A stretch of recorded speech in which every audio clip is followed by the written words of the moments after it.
Letter from the Gantry. Yeah, I'm veering away from the Euros a little bit with this offering today. The joy of football comes in many guises, and my heart skipped a beat recently because of an initiative from the Players' Union, the PFA, and those who govern refereeing in England, the PGMOL. They are, and I have to say, at long last, giving an opportunity to former players to be fast-tracked into a career as a referee. Around 120 candidates are exploring the opportunity. Players who haven't quite made the grade could have a pathway into the Premier League in a different, and you could argue, a more responsible role. Those whose careers have been finished with an injury that means they can't take the physical contact of the game but can still run can now get a second chance. Never played the game is still a derogatory remark when contentious decisions are debated in the stands or in the media. It is a general truth, though not quite 100%. Current referee Simon Hooper was a youngster at Swindon Town.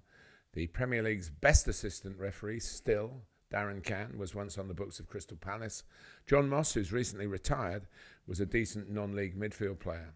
But going back even further, Steve Baines made it into the middle after making almost 450 Football League appearances.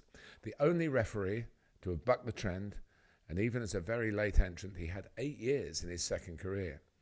He should have been a prototype, but politics and personalities meant no one followed, or was allowed to follow, down that path.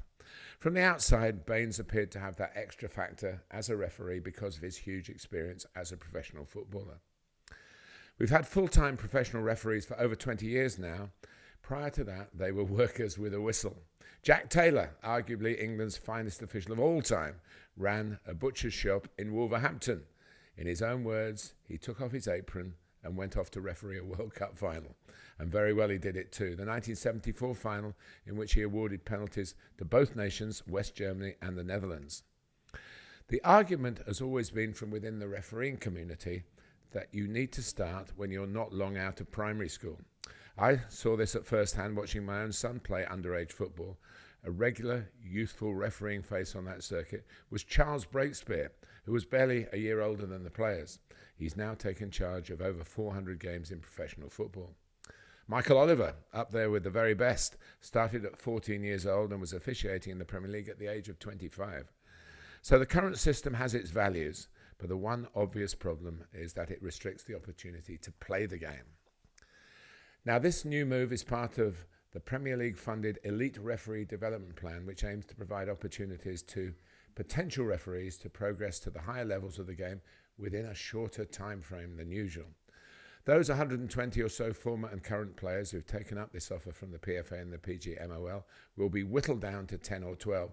They will be given their chance in the here and now.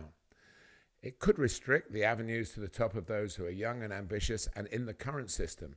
But if they're good enough, they will still make it to an elite level, and the game is crying out for more officials. If it doesn't work, it will shut up those detractors, some of them ex-players themselves. Long overdue, it has to be tried, but the newbies carry quite a responsibility. They are pioneers, and it will not be a stroll in the park.